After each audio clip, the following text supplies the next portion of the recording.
ನಮಸ್ಕಾರ. ಈ ಪ್ರಪಂಚದಲ್ಲಿ ಅತಿ ದೊಡ್ಡ ಸಮಸ್ಯೆ ಏನು ಅಂತಂದರೆ, ಒಂದು ಉಂಡಂಥ ಅನ್ನ ಕರಗದೇ ಇರೋದು, ಎರಡನೇದು ಮಲಬದ್ಧತೆ ಅಂತ. ಅಪಚನ ಒಂದು, ಇನ್ನೂ ಒಂದು ಮಲಬದ್ಧತೆ. ಎರಡು ಪ್ರಪಂಚದ ಅತಿ ದೊಡ್ಡ ಸಮಸ್ಯೆಗಳು. ನೋಡಿ, ಮಲಬದ್ಧತೆ ಅನ್ನೋದು ಇಡೀ ಪ್ರಪಂಚದಲ್ಲಿ ಅತಿ ದೊಡ್ಡ ಸಮಸ್ಯೆ. ಕ್ಯಾನ್ಸರ್ಗಿಂತ ದೊಡ್ಡ ಸಮಸ್ಯೆ ಏನಾದರೂ ಇದೆ ಅಂತಂದರೆ ಅದು ಮಲಬದ್ಧತೆ. ಈ ಮಲಬದ್ಧತೆಗೆ ಅಂಜಲ್ಲ ಜನ, ಆದರೆ ಕ್ಯಾನ್ಸರ್ಗೆ ಭಾಳ ಅನಿಸ್ತಾವೆ. ನೋಡಿ ಮಲಬದ್ಧತೆ ಆಗೋದಕ್ಕೆ ಕಾರಣ ಏನು ಅನ್ನೋದ್ರ ಬಗ್ಗೆ ನಾವು ತಿಳ್ಕೊಳ್ಳೋಣಾಗುತ್ತಾ. ಮಲಬದ್ಧತೆ ಅಂದರೆ ಏನು ಅನ್ನೋದ್ರ ಬಗ್ಗೆ ನಮಗೆ ಅದ್ರ ಬಗ್ಗೆ ಗೊತ್ತಿರಲಿಲ್ಲ ಅಂದರೆ ಸಮಸ್ಯೆ ಆಗುತ್ತೆ ಅಲ್ವಾ.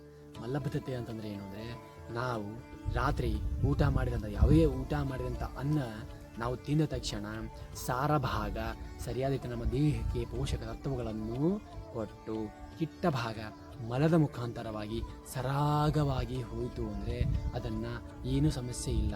ಒಂದು ವೇಳೆ ಸಾರ ಭಾಗ ಮತ್ತು ಕಿಟ್ಟ ಭಾಗ ಆಗದೇ ಎರಡೂ ಅಲ್ಲೇ ಪಚಿಸದೆ ಅಲ್ಲಿ ಕೊಳಿತಾ ಇತ್ತು ಅಂದರೆ, ಆ ಮಲ ಸರಿಯಾದ ರೀತಿಯಿಂದ ಹೊರಗಡೆ ಬರಲಿಲ್ಲ ಅಂತಂದರೆ, ಅದನ್ನು ಪ್ರೆಷರ್ ಕೊಟ್ಟು ಎಷ್ಟು ಮಾಡಿದ್ರೂ ಕೂಡ 2 ಬಾರಿ 3 ಬಾರಿ ಕೂಡ ನಾವು ಹೋದರೂ ಕೂಡ ನಮ್ಗೆ ಹೆಂಗೆ ಫೀಲ್ ಆಗುತ್ತೆ ಅಂದರೆ, ಮಲ ವಿಸರ್ಜನೆ ಸರಿ ರೀತಿ ಆಗಿಲ್ಲ, ಇನ್ನೂ ಏನೋ ಇದೆ ಅಂತ ಏನಾದರೂ ಅನ್ನಿಸ್ತು ಅಂದರೆ ಇದನ್ನೇ ನಾವು ಮಲಬದ್ಧತೆ ಅಂತ ಕರಿತೀವಿ ಅಲ್ವಾ. ಅದೇನು ದೊಡ್ಡ ಸಮಸ್ಯೆ ಅಲ್ಲ ಅದು. ಇದು ಯಾಕೆ ಮಲಬದ್ಧತೆ ಬರುತ್ತೆ, ಏನು ಕಾರಣ ಆಗಿರ್ಬೋದು ಅಂದರೆ, ಮುಖ್ಯವಾಗಿ ಜೀವನ ಶೈಲಿ ಮತ್ತು ತಪ್ಪು ಮಾಡ್ಕೋತೀರ. ಬೆಳಗ್ಗೆ ಬೇಗ ಏಳೋದಿಲ್ಲ, ರಾತ್ರಿ ಬೇಗ ಮಲಗೋದಿಲ್ಲ, ಸರಿಯಾದ ಸಮಯಕ್ಕೆ ಊಟ ಮಾಡೋದಿಲ್ಲ ಅಲ್ವಾ, ಅತಿ ಚಿಂತೆ ಮಾಡ್ತೀರಾ ಅಲ್ವಾ. ಇನ್ನು ಗುರು ಆಹಾರ ತಿಂತಿರ್ತೀರ, ಊಟ ಮಾಡಿದ ತಕ್ಷಣ ಮಲಗೋದನ್ನು ಮಾಡ್ತೀರಾ ಅಲ್ವಾ. ಊಟ ಮಾಡ್ತಾನೆ ಚಿಂತೆ ಮಾಡ್ತಾ ಇರ್ತೀರ, ಊಟ ಮಾಡ್ತಾ ಟಿ ವಿ ನೋಡ್ತಾ ಇರ್ತೀರ ಅಲ್ವಾ. ಊಟ ಮಾಡ್ತಾನೆ ಮೊಬೈಲ್ನಲ್ಲಿ ಮಾತಾಡ್ತಾ ಇರ್ತೀರ. ಊಟದ ಸವಿ ರುಚಿ ಏನಿದೆ ಅಂತಲೇ ಮರೆತು ಹೋಗುತ್ತೆ ನಿಮಗೆ, ಮೊಬೈಲ್ನಲ್ಲಿ ಮಗ್ನನಾಗ್ತೀರ. ಈ ರೀತಿ ಮಾಡೋದ್ರಿಂದ ಏನಾಗುತ್ತೆ ಅಂದರೆ ಮಲಬದ್ಧತೆ ಆಗುತ್ತೆ. ಮಲ ವಿಸರ್ಜನೆ ಸರಿಯಾದ ರೀತಿಯಿಂದ ಆಗಲ್ಲ ಅನ್ನೋದಕ್ಕೆ ಕಾರಣ ಏನು ಅಂದರೆ, ನಮ್ಮ ಶರೀರದಲ್ಲಿ 5 ಪ್ರಾಣಗಳಿರುತ್ತೆ, ಪ್ಲಸ್ ಉಪಪ್ರಾಣಗಳು 5 ಇರ್ತವೆ. ಮುಖ್ಯ ಪ್ರಾಣಾಯಾಮದ 5, ಅದರಲ್ಲಿ ಪ್ರಾಣ, ಅಪಾನ, ಉದಾನ, ಸಮಾನ, ವ್ಯಾನ ಅನ್ನುವ 5 ಪ್ರಾಣಗಳಿವೆ. 5 ಪ್ರಾಣಗಳಲ್ಲಿ ಈ ನಮ್ಮ ಏನು ಸಮಾನ ವಾಯು ಇರುತ್ತಲ್ಲ, ಆ ಸಮಾನ ವಾಯು ಇಲ್ಲಿ ಸಂಪೂರ್ಣವಾಗಿ ಸರಿಯಾದ ರೀತಿ ಕೆಲಸ ಮಾಡಲಿಲ್ಲ ಅಂದರೆ ನಾವು ತಿಂದಂಥ ಆಹಾರ ಸರಿಯಾದ ರೀತಿ ಪಚಿಸೋದಿಲ್ಲ. ಮತ್ತು ಅಪಾನ ವಾಯು ಏನಾದರೂ ಕೆಡ್ತು ಅಂದರೆ, ಹೊಕ್ಕಳಿನ ಕೆಳಗಡೆ ಇರುವಂಥ ಭಾಗ ಏನೇ ಆಗಿರಲಿದು, ಅದು ಗರ್ಭಸ್ರಾವ ಆಗಿರಬಹುದು, ಮೆನ್ಸ್ಟ್ರುಯೇಷನ್ ಸೈಕಲ್ ಆಗಿರಬಹುದು, ಪುರುಷರ ವೀರ್ಯ ಸ್ಖಲನ ಆಗಿರಬಹುದು, ಗರ್ಭ ಹೋಗುವುದಾಗಿರಬಹುದು, ಮತ್ತು ಮೂತ್ರ ಆಗಿರ್ಬೋದು, ಮಲ ಆಗಿರ್ಬೋದು, ಎಲ್ಲವನ್ನ ಸರಿಯಾದ ರೀತಿಯಿಂದ ಕ್ಲೀನಿಂಗ್ ಮಾಡುವಂಥ ಕಾರ್ಯ ಈ ಅಪಾನವಾಯು ಮಾಡುತ್ತೆ. ಅಪಾನವಾಯು ಸರಿಯಾದ ರೀತಿಯಿಂದ ಕೆಲಸ ಮಾಡಲಿಲ್ಲ ಅಂದರೆ ಯಾವ ಕೆಲಸನೂ ಸರಿಯಾದ ರೀತಿಯಿಂದ ಆಗೋದಿಲ್ಲ ಅಲ್ವಾ. ಹೀಗೆ 2 ಅಪಾನ ಮತ್ತು ಸಮಾನ ವಾಯುಗಳನ್ನು ನಾವು ಸರಿಯಾದ ರೀತಿಯಿಂದ ಇಟ್ಕೊಳ್ಬೇಕಾಗುತ್ತೆ. ಸರಿಯಾದ ರೀತಿ ಇಟ್ಕೊಳ್ಳಿಲ್ಲ ಅಂತಂದಾಗ ಮಲಬದ್ಧತೆ ಬರುತ್ತೆ. ಮಲಬದ್ಧತೆ ಬಂತು ಅಂತಂದರೆ ಜಗತ್ತಿನ ಎಲ್ಲ ಸಮಸ್ಯೆಗಳು ನಿಮ್ಮನ್ನು ಬಂದು ಅಂಟ್ಕೊಳ್ತವೆ.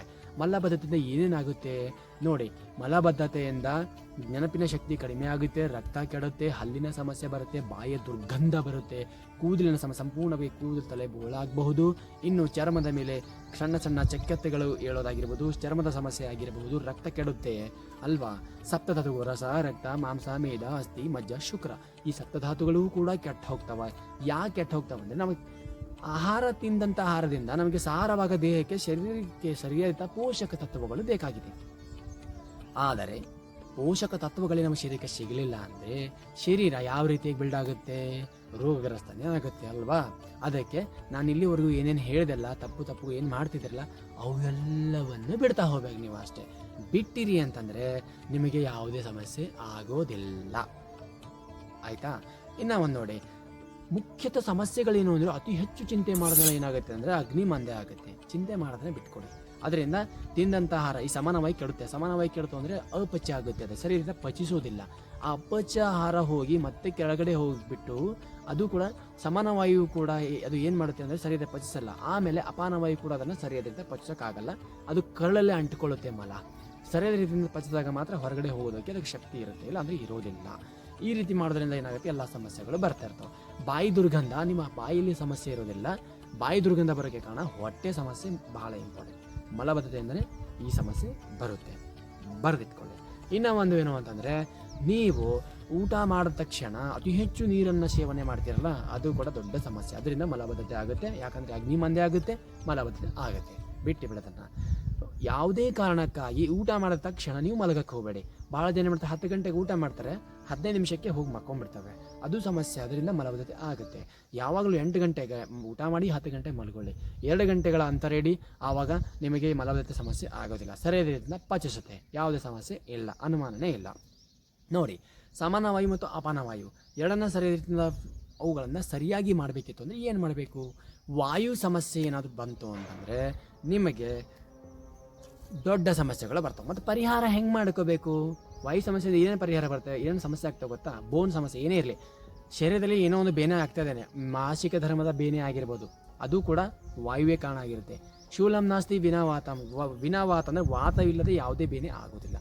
ಹಡ್ಡಿ ಅಂದರೆ ಈ ಬೋನ್ಸ್ ಇರ್ತಲ್ಲ, ಈ ನಮ್ಮ ಎಲುಬು ಸಂಧಿ ರೋಗ ಎಲ್ಲದಕ್ಕೂ ಕಾರಣ ಏನು ಅಂದರೆ ಈ ಒಂದು ವಾತನೇ ಕಾರಣ ಆಗಿರುತ್ತೆ.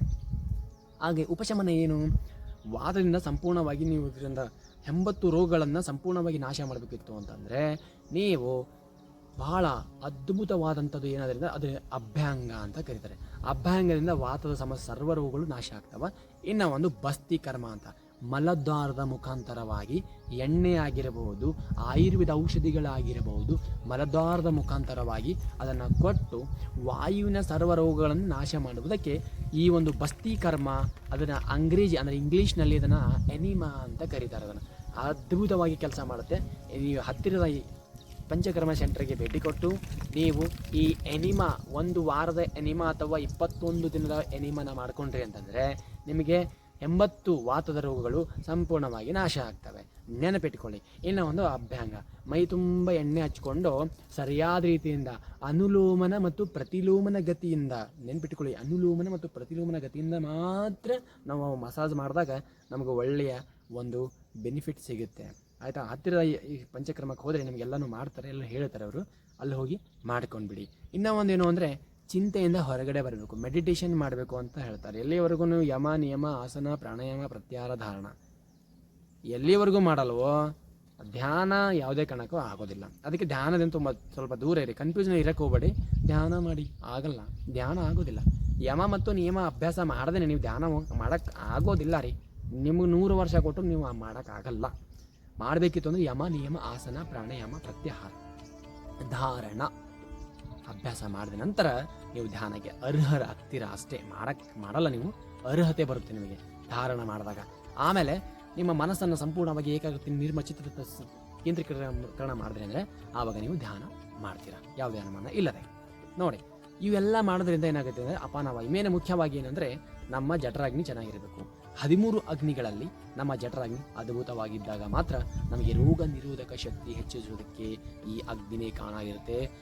ಆದರೆ ಈ ಕಾಜು, ಗೋಡಂಬಿ, ಬಾದಾಮು, ಪಿಸ್ತಾ, ಅದು ಇದು, ಹಾಲು, ತುಪ್ಪ, ಬೆಣ್ಣೆ, ಮೊಸರು, ಮಜ್ಜಿಗೆ, ತರಕಾರಿ, ಅದು ಇದು ಹಾಳು ಯಾವುದೂ ಕೂಡ ನಿಮಗೆ ರೋಗ ನಿರೋಧಕ ಶಕ್ತಿ ಕೊಡೋಲ್ಲ.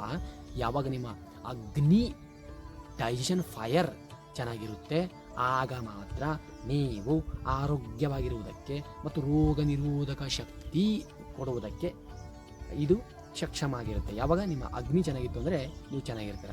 ಇಲ್ಲಾಂದರೆ ನೀವು ನೋಡಿ, ನನ್ನ ಮಗನಿಗೆ ಕಾಜು ತಿನ್ನಿಸ್ತಾ ಇದ್ದೀನಿ, ಬಾದಾಮಿ ತಿನ್ನಿಸ್ತಾ ಇದ್ದೀನಿ, ಎಲ್ಲಾನು ತಿನ್ನಿಸ್ತಿದ್ದೀನಿ ಡಾಕ್ಟರ್, ಆದರೂ ಕೂಡ ಕಡಿಮೆ ಆಗ್ತಾ ಇಲ್ಲ ಅಂತ ಹೇಳಿರ್ತಾರೆ ಭಾಳ ಜನ ಅಲ್ವಾ. ಏನು ಅಂದರೆ ಆ ಹಸಿವೆ ಆಗಿರೋದಿಲ್ಲ, ಟೂಸ್ಗೆ ತಿನ್ನಿಸ್ತಾ ಇರ್ತಾವೆ, ತಿನ್ನೋ ಮಗ ಅಂತ.